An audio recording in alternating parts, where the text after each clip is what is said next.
আপনার ফেসবুক অ্যাকাউন্টে যদি লক হয়ে যায় তাহলে মাত্র কয়েক সেকেন্ডেই আপনি কীভাবে নিজে নিজেই আনলক করতে পারবেন সেটাই আজকের ভিডিওতে দেখাবো। আর যদি আপনার অ্যাকাউন্ট এখনও লক হয় নাই তাহলে আমার মনে হয় যে আজকের এই ভিডিওটা আপনার দেখে রাখা উচিত, কারণ যে কোনো সময় কিন্তু আপনার অ্যাকাউন্টটি লক হয়ে যেতে পারে, তখন কিন্তু আপনি বিপদে পড়ে যাবেন, আপনি লক থেকে আনলক করতে পারবেন না। যার জন্য যদি আপনি এই কাজটা শিখে রাখেন, যে কোনো সময় যদি আপনার অ্যাকাউন্ট লক হয়ে যায় নিজে নিজেই কিন্তু মাত্র কয়েক সেকেন্ডেই আপনি আপনার অ্যাকাউন্টটাকে রিকভার করতে পারবেন। তো চলুন দেখি যে আপনি কীভাবে এটাকে আনলক করবেন। তো আপনার অ্যাকাউন্ট যদি এরকম লক হয়ে যায় তাহলে আপনি নিচে দিয়ে দেখতে পারবেন গিট স্টার্ট একটা অপশন রয়েছে, আপনি গিট স্টার্টে ক্লিক করবেন। গিট স্টার্টে ক্লিক করার পর আপনার সামনে এরকম আরেকটা অপশন আসবে, আপনি নিচের দিকে নেক্সটে ক্লিক করে দেবেন। নেক্সটে ক্লিক করার পর দেখতে পারবেন আপনার সামনে এরকম একটা ইন্টারফেস আসবে এবং আপনাকে এই জায়গার মধ্যে রিকভারি কোড কোনটার মধ্যে আপনি নেবেন সেইটা চাইবে। যদি আপনার ফোন কানেক্ট করা থাকে মানে আপনার ফোন নাম্বার, তাহলে আপনি ফোন নাম্বার সিলেক্ট করবেন, আর যদি চান মেইলে নেবেন তাহলে মেইলেও নিতে পারেন।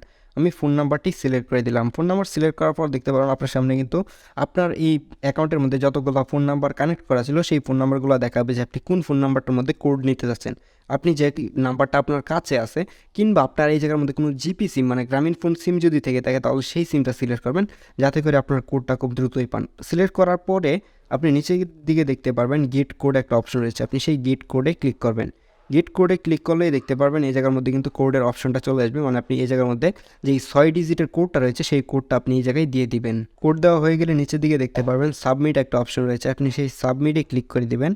দেন দেখতে পারবেন আপনার সামনে এরকম আরেকটা ইন্টারফেস আসবে, মানে আপনার দুইটা স্টেপ কমপ্লিট হয়েছে। দেন আপনি নিচের দিকে আবারও সেমভাবে নেক্সটে ক্লিক করে দিবেন। নেক্সটে যদি ক্লিক করেন তাহলে দেখতে পারবেন এই জায়গার মধ্যে কিন্তু আপনার একটা অপশন আসবে, আপনার এই অ্যাকাউন্টের মধ্যে যতগুলো নাম্বার এবং মেল কানেক্ট রয়েছে সেইগুলো শো করবে এবং আপনি এই জায়গায় দেখতে পারবেন নেক্সট একটা অপশন রয়েছে, আপনি নেক্সটে ক্লিক করে দেবেন।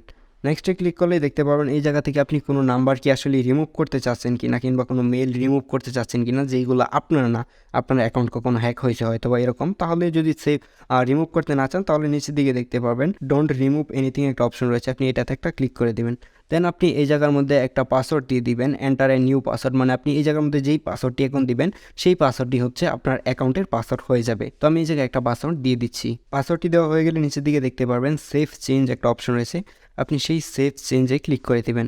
আপনি যদি সেফ চেঞ্জে ক্লিক দেন, সেফ চেঞ্জে ক্লিক দিলে দেখতে পারবেন আপনার অ্যাকাউন্টটা কিন্তু রিভিউ হয়ে যাবে এবং আপনি চাইলে রিসেন্ট অ্যাক্টিভিটি দেখতে পারেন। যদি আপনার অ্যাকাউন্ট হ্যাক হয়ে থাকে তাহলে এই রিসেন্টলি আপনার হ্যাকারে কী কী করেছে, আপনার অ্যাকাউন্টের কী কী চেঞ্জ করেছে সেগুলো দেখতে পারেন। তাছাড়াও আপনি চাইলে এই জায়গার মধ্যে ব্যাক টু ফেসবুকে যদি ক্লিক করেন তাহলে কিন্তু আপনার অ্যাকাউন্টে ব্যাক করে আনা হবে এবং আপনি যেই পাসওয়ার্ডটা দিয়েছেন সেই পাসওয়ার্ডটা কিন্তু এই জায়গায় সিলেক্ট হয়ে যাবে। আশা করি আপনার অ্যাকাউন্ট যদি লক হয়ে থাকে তাহলে কিন্তু আপনি এইভাবে আপনার অ্যাকাউন্টটাকে রিকভার করতে পারবেন। আশা করি আপনি নিজে নিজে এখন আপনার ফেসবুক অ্যাকাউন্টটিকে আনলক করে ফেলেছেন এবং এই ভিডিওটা যদি আপনার ভালো লেগে থাকে তাহলে অবশ্যই লাইক করবেন এবং আমাদের চ্যানেলটাকে সাবস্ক্রাইব করতে পারেন কিংবা ফলো করতে পারেন। আর যদি আপনার এই ভিডিওটাতে কোনো ধরনের প্রবলেম হয়ে থাকে তাহলে আমাদের ফেসবুক গ্রুপে পোস্ট করতে পারেন, যাতে করে আমি আপনাকে হেল্প করতে পারি। তো দেখা হচ্ছে পরবর্তী ভিডিওতে, সে পর্যন্ত ভালো থাকবেন, সুস্থ থাকবেন, আল্লাহ হাফেজ।